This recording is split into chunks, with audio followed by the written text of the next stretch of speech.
kita lebih banyak pegang Al-Quran apa pegang HP? Mau makan pegang, habis makan pegang, mau tidur pegang, bangun tidur pegang, mau berak pegang, abong.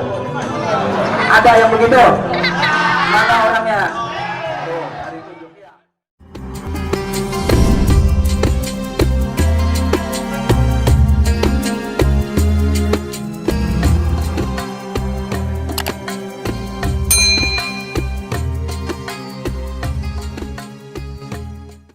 Warahmatullahi wabarakatuh.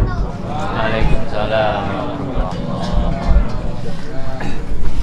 Alhamdulillahil wahidil qahar, al-alimis sattar, khaliqil laili wan nahar, wa ja'alal jannata wan nar was samsa wal qamar.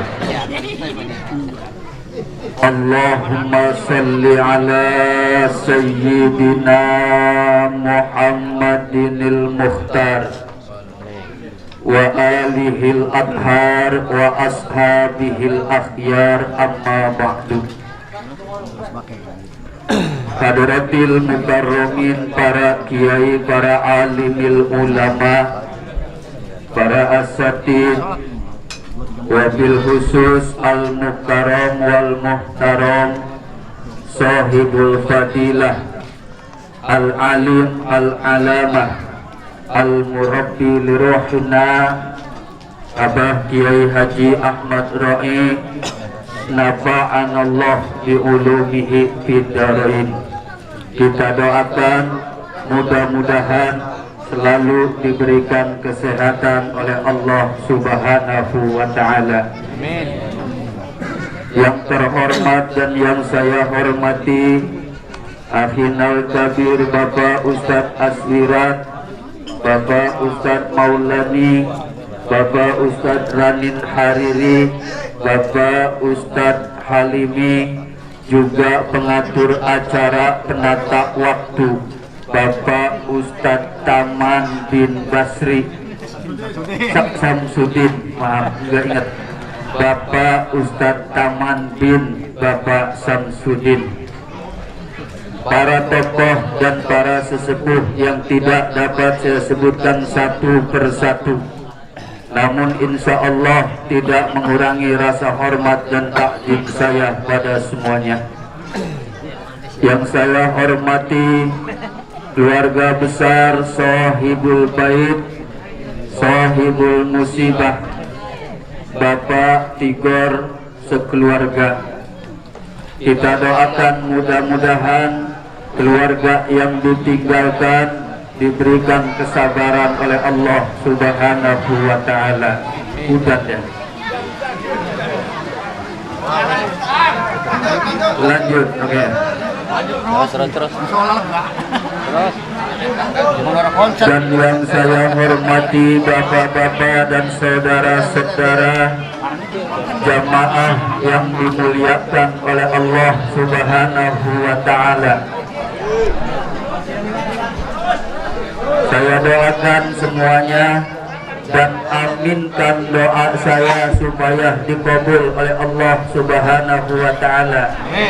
Mudah-mudahan kita semua selalu diberikan kesehatan oleh Allah, dimudahkan segala urusan kita, diberikan rizki yang banyak, yang halal, yang barokah.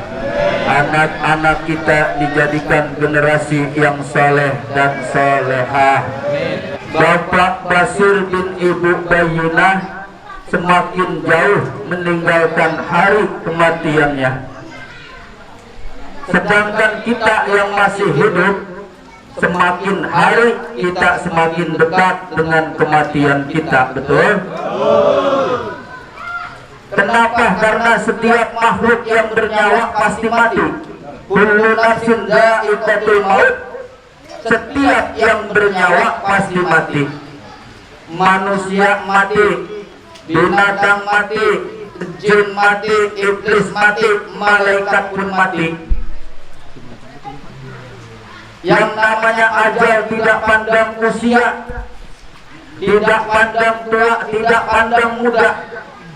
Kadang yang tua mati duluan, yang muda mati belakangan. Kadang yang muda mati duluan, yang tua mati belakangan. Kadang yang sehat mati duluan, yang sakit mati belakangan. Yang tua mati, yang muda, yang kaya mati, yang miskin, yang gemuk, yang kurus, yang sehat, yang sakit. Cuma kalau boleh dipinta yang mati, yang tua dulu apa yang muda? Yang gemuk dulu apa yang kurus?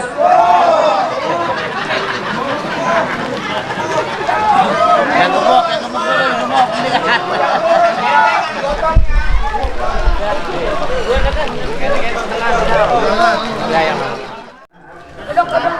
Yang tua mati, yang muda, yang kaya, yang miskin, yang gemuk, yang kurus. Kalau boleh dipilih, mending yang tua dulu, yang mati apa yang muda? Ya. Kata yang tua, yang muda, kata yang muda. Mendingan yang kaya dulu apa yang miskin? Mendingan yang gemuk dulu, yang mati apa yang kurus?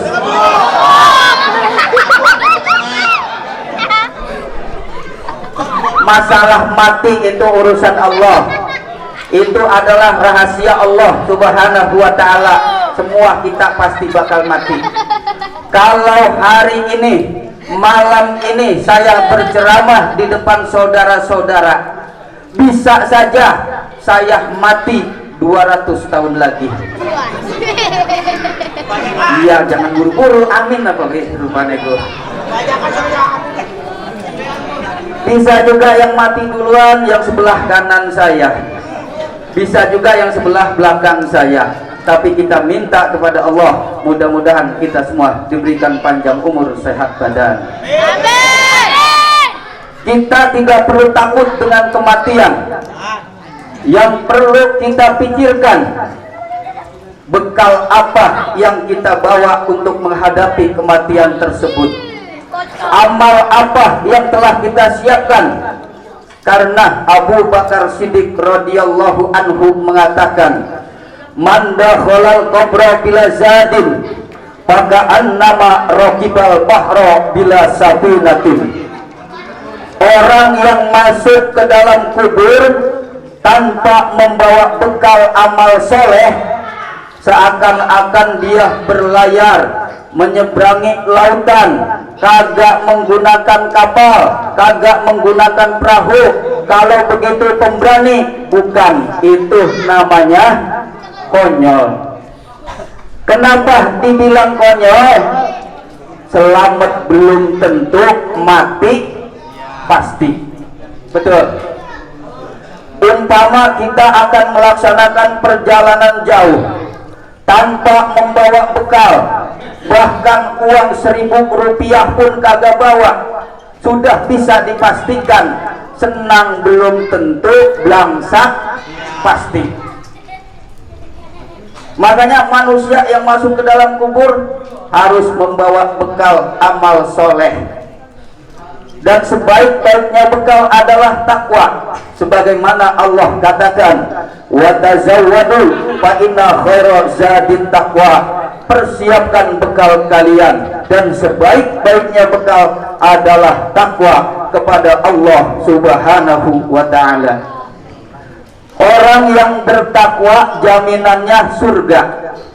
Allah katakan, al jannatu uiddat lil muttaqin. Surga Allah siapkan untuk siapa? Untuk mereka yang bertakwa kepada Allah Subhanahu wa ta'ala. Orang yang meninggal dunia, dia akan merasakan betapa sakitnya sakaratul maut. Pernah dikisahkan dalam suatu sejarah, ketika Nabi Isa alaihi salam melintas di sebuah perkuburan, dan kuburan itu adalah kuburan Nabi Musa alaihi salam. Nabi Isa adalah nabi dan rasul yang diberi mukjizat oleh Allah, bisa menghidupkan orang yang telah mati. Kemudian Nabi Isa berkata, Assalamualaikum ya Nabi Allah Musa alaihissalam, kum biidznillah. Wahai Nabi Musa alaihissalam, bangkitlah engkau dari alam kuburmu dengan izin Allah subhanahu wa ta'ala. Pansakol kubur, maka pecah kuburan Nabi Musa. Bangkit Nabi Musa dari dalam kubur. Kemudian Nabi Isa berkata, wahai Nabi Allah Musa alaihissalam, apa yang kau rasakan ketika malaikat Israel mencabut nyawamu? Dijawab oleh Nabi Musa alaihissalam, kasyatin tuslaku wahya hayatun, bagaikan seekor kambing yang dikuliti dalam keadaan hidup-hidup. Jadi rasa sakit dicabut nyawa itu bagaikan kambing yang dikelet hidup-hidup, luar biasa. Na'udzubillahi min. Tapi untuk umat Nabi Muhammad diberikan kemudahan oleh Allah subhanahu wa ta'ala, insya Allah dengan pertolongan baginda Nabi Muhammad sallallahu alaihi wasallam. Karena Rasulullah sangat cinta kepada kita. Rasulullah menyiapkan untuk umatnya sebuah telaga yang disebut dengan haud Rasulullah. Rasulullah berkata kepada para sahabat, nanti saudara-saudaraku akan minum dari air telaga ini. Siapa yang minum dari air telaga ini, maka dia tidak akan merasakan haus untuk selamanya. Sahabat berkata, kamikah itu ya Rasul? Dijawab oleh baginda Nabi, antum ashabi, kalian adalah sahabat-sahabatku. Saudara-saudaraku adalah amanu bi walam yarawni. Yang dimaksud dengan saudara-saudara Nabi adalah orang yang beriman kepada baginda Nabi Muhammad SAW, tetapi tidak pernah melihat wajah baginda Rasulullah.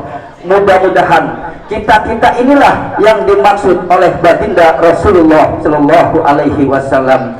Orang-orang kesambi inilah yang diaku saudara oleh baginda Nabi Muhammad Shallallahu Alaihi Wasallam. Amin ya Allah ya Rabbal. 14 abad lebih yang lalu baginda Rasulullah telah memikirkan kita ketika dilempari batu oleh orang-orang kafir Quraisy. Patah gigi Rasulullah, berdarah pelipis matanya. Sahabat menjadi murka. Kemudian sahabat berkata, wahai Rasul, bukankah engkau punya doa yang mustajab? Sekali saja kau berdoa kepada Allah, maka mereka semua akan binasa, hancur rata dengan tanah. Apa jawab baginda Nabi? Tidak, wahai para sahabatku. Doa itu aku simpan untuk siapa? Untuk kalian nanti di padang mahsyar, di saat tidak ada pertolongan kecuali hanya pertolongan Allah subhanahu wa ta'ala. Di saat matahari berjarak 1 jengkal di atas kepala kita, bisa kita bayangkan betapa panas sangat luar biasa. Jangan 1 jengkal, yang ribuan kilo kita pun merasakan panas yang sangat luar biasa. Maka Rasulullah saking cintanya kepada kita menyimpan doa untuk siapa? Untuk kita nanti di padang mahsyar. Kita sebagai orang tua mempunyai anak generasi-generasi penerus. Ini insya Allah anak-anak kita nanti yang akan menjadi penerus perjuangan agama kita. Amin ya Allah ya Rabbal. Tidak ada lagi harapan kita sebagai orang tua kecuali anak. Karena anak yang soleh yang akan mendoakan orang tuanya dengan bacaan istighfar, dengan bacaan doa. Karena tidak ada mayit di dalam kubur kecuali laksana orang yang tenggelam. Mal mayyitu fil qabri illa kal gharqil muqawwis. Tidak ada mayit di dalam kubur kecuali laksana orang yang tenggelam. Yang selalu menunggu doa dari anak-anaknya, dari saudara-saudaranya, dari keluarganya. Itu juga kalau keluarganya soleh. Kalau anaknya kagak soleh, boro-boro ngedoain. Tiap hari kerjaannya nyekek botol. Iya. Kenapa? Botol lehernya sampai kecil lah yo. Jadi cekek bener. Iya, cekek tiap hari tuh kecil dengan botol ya. Allah betul.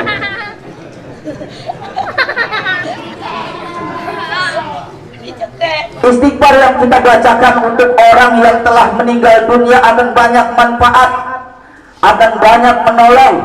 Karena baginda Rasulullah mengatakan, ummati ummatun marhumatun tadkhulu quburaha bidunubin kal jibal wa qad takhruju minha wa ghufira laha biistighfaril ahya lil amwat. Umatku adalah umat yang dirahmati oleh Allah Subhanahu wa taala.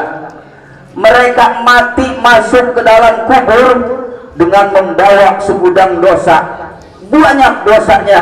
Wa qad takhruju minha, nanti akan dikeluarkan dari alam kubur wa ghufira laha, dengan dosa-dosa yang telah diampuni. Dengan sebab apa? Biistighfaril ahya lil amwat, dengan sebab istighfar dari kita yang masih hidup untuk mereka yang telah mati.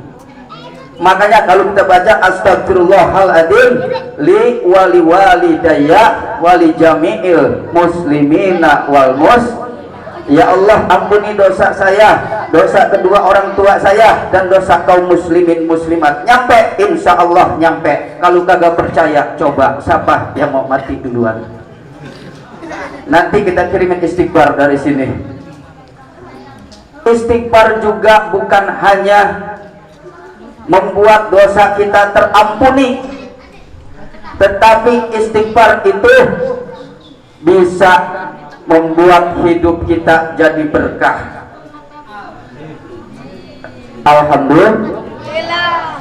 Nanti diberikan keturunan yang soleh dan solehah. Kalau kita sering istighfar, nanti akan Allah berikan tanaman-tanaman yang subur. Kalau nanam padi, insya Allah padinya bagus. Kalau bikin sumur, insya Allah kagak dikomplain sama pelanggan.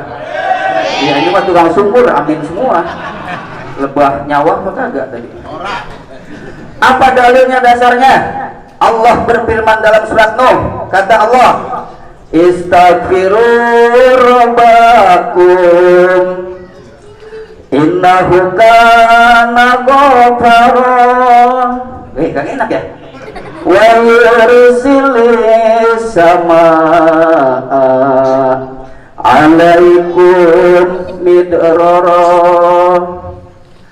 wa yumdikum bi amwalin wa banina wa yaj'alakum jannatin wa yaj'alakum anhara.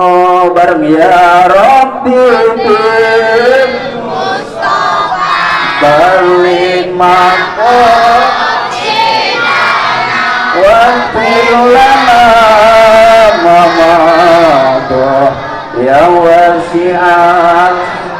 Sekali lagi ya Rabbi bil Mustafa balik maqasidana wa firlana mamadoh ya wasi'al. Sekali lagi biar nafas saya. Ya Rabbi Mustafa malik maqasidana waghfir lana mamado ya wasi'al. Allahumma sholli ala sayyidina Muhammad. Mudah-mudahan kelak nanti pada yaumil kiamah kita mendapatkan syafaat dari baginda Rasulullah sallallahu alaihi wasallam. Kita punya nabi namanya Nabi Muhammad. Kita percaya bahwa Nabi Muhammad adalah Sayyidul Anbiya wal Mursalin, Sayyidul Awwalin wal Akhirin, nabi yang terakhir. Kagak ada lagi nabi setelah baginda Nabi Muhammad. Makanya goblok kalau ada orang percaya zaman sekarang ada nabi. Emang ada yang percaya? Banyak dulu tuh Musadek ngaku nabi, banyak pengikutnya, orang-orang pinter lagi. Ada lagi di Jawa Tugimin, namanya Tugimin, ngaku nabi, banyak pengikutnya. Kalau kita mau udah cukup percaya nabi terakhir adalah Nabi Muhammad Sallallahu Alaihi Wasallam. Kalau baca sholawat juga enak. Sallallahu ala Muhammad Sallallahu Wasallam Sallallahu sallallahu. Coba kalau tuh gimin sallallahu ala. Ini kagak pantas sebenarnya. Burung-burung pantas. Makanya udah cukup. Nabi terakhir kita adalah baginda Nabi Muhammad SAW.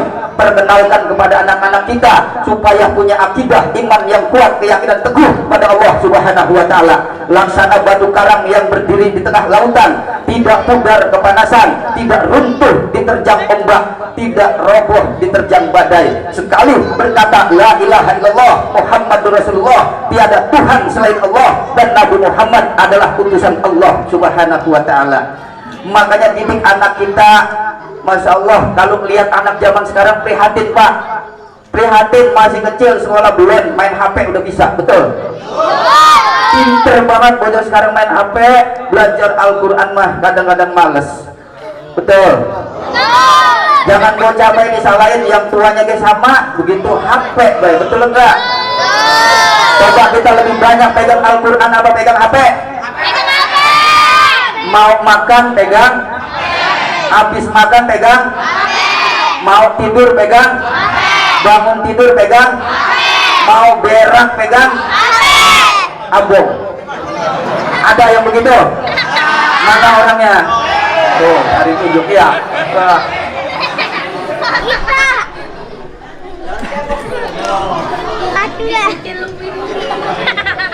Kita lebih banyak pegang HP daripada pegang Al-Quran, Masya Allah.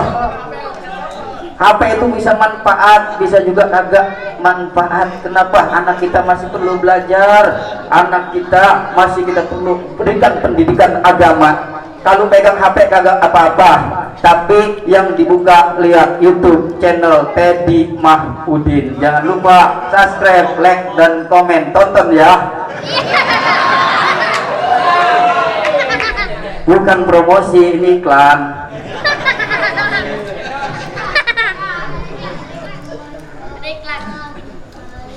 Anak adalah penolong bagi kita nanti pada yaumil kiamah.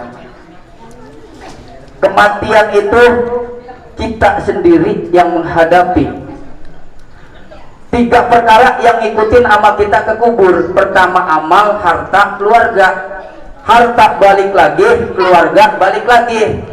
Yang ikut sama kita ke dalam kubur cuma amal. Ilok, bongbong, demen banget itu bini sama kita mati dia ngikut ke dalam kubur, kagak mungkin, bener? Laki demen banget sama bininya mati, ilok ngikut masuk ke dalam kuburan, kagak sudi. Anak yang katanya sayang banget sama orang tua kagak bakalan, betul? Sendiri kita di dalam kubur gelap, percaya kagak kuburan itu gelap? Nggak ada yang nggak percaya mah.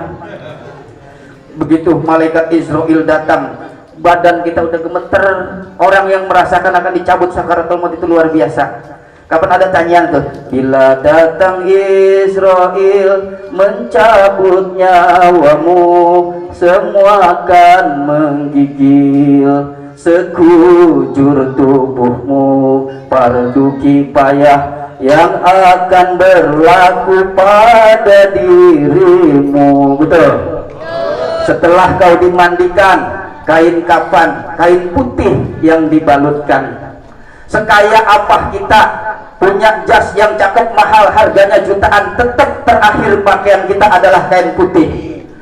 Sebagus apa kita punya kendaraan, mobil Pajero, Bujero, ya, Innova, motor Vario, Burio, wah, semua udah dipunya, tapi kendaraan terakhir kita adalah kurung batang. Betul kagak?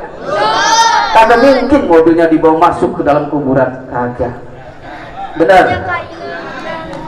Setelah kau disolatkan, ke pusaramu kau diantarkan. Ngerti kagak pusara? Ngerti kagak? Kuburan. Ah, dasar wong kesamping. Kau ditinggalkan di dalam kubur yang gelap gulita. Kau tinggalkan dunia yang selama ini kau anggap surga. Betul? Kain kapan hancur dimakan tanah, cacing ular ke labang yang mencari mangsa. Mungkar wa nakir tak kenal lelah, melibas cambuk ke seluruh tubuh. Adakah hartamu, adakah temanmu selain amalmu? Betul, kagak ada yang nemenin kita. Harta balik lagi, keluarga balik lagi. Maka oleh karena itu, anak yang berbakti kepada orang tua harus selalu mendoakan. Kenapa? Karena sehebat apapun anak, kalau tidak berbakti kepada orang tua, maka hidupnya tidak akan berkah. Allah Subhanahu wa taala mengatakan, wa qadara rabbuka alla ta'budu illa iyyahu wa bil walidaini ihsana. Berbuat baiklah kalian kepada kedua orang tua. Jangan kalian menyembah kepada selain Allah, dan berbuat baiklah kepada kedua orang tua. Kenapa? Karena ibadah kepada Allah tanpa berbuat baik kepada orang tua, maka tidak akan sempurna ibadahnya. Sekalipun puasanya rajin, tahajudnya rajin, ziarah ke makam para ulama, ziarah ke makam para wali, ziarah ke Mekah dan Madinah, berangkat haji dan umrah, tetapi durhaka kepada kedua orang tua, maka ibadahnya ditolak mentah-mentah oleh Allah Subhanahu wa taala. Pada bengong ceramah konon kudu anu galak-galak ke di pada ngelamun kudu orang tahu itu bohongan bukan ge. Bapak dan saudara-saudara, ya kulama hitung-hitung idkhalus surur kepada keluarga besar saudara Tigor. Tapi ceramahnya aja suwe-suwe lah, kalamun suwe-suwe krunyak nasibnya berkat bukan basi dedetak terus bae mangga terus dah. Iya, kayak tukang parkir baik. Gampang kok lamun anak apa-apa, anak acara boleh diundang. Kan dia promosi duduk promosi. Des hampurane baik karena tahlil anak berkat bukan basi. Kan dia. Nanti kalau mau ngundang boleh, kagak apa-apa. Tapi bener, kalau ngundang jangan mikirin amplop. Jangan. Karena guru saya tuh Abah Haji, anak Abah Haji ini dulu dah ngomong kok bukan suatu saat kira bisa ceramah ajak ngarepaken amplop, aja pengen di amplopi. Kenapa orang bagus lamun uang bisa ngaji, uang bisa ceramah pengen di amplopi, tapi lebih orang bagus maning lamun uang ngekon ceramah orang amplopi. Ayo bohongan nih banyak. Mudah-mudahan apa yang saya sampaikan ada manfaatnya, kurang dan lebihnya mohon dibukakan pintu maaf yang seluas-luasnya, yang benar dari Allah Subhanahu wa taala, segala kesalahan dari pribadi saya. Makanya saya bilang kalau ada acara undang boleh. Kenapa? Tahadusan binikmah kula sering keliling kalau tadi ngendini mana dia. Mudah-mudahan kok lamun misalnya acara boleh diundang, siapin berkat. Hadanallah wa iyyakum ajmain. Wassalamualaikum warahmatullahi wabarakatuh. Waalaikumsalam warahmatullahi wabarakatuh.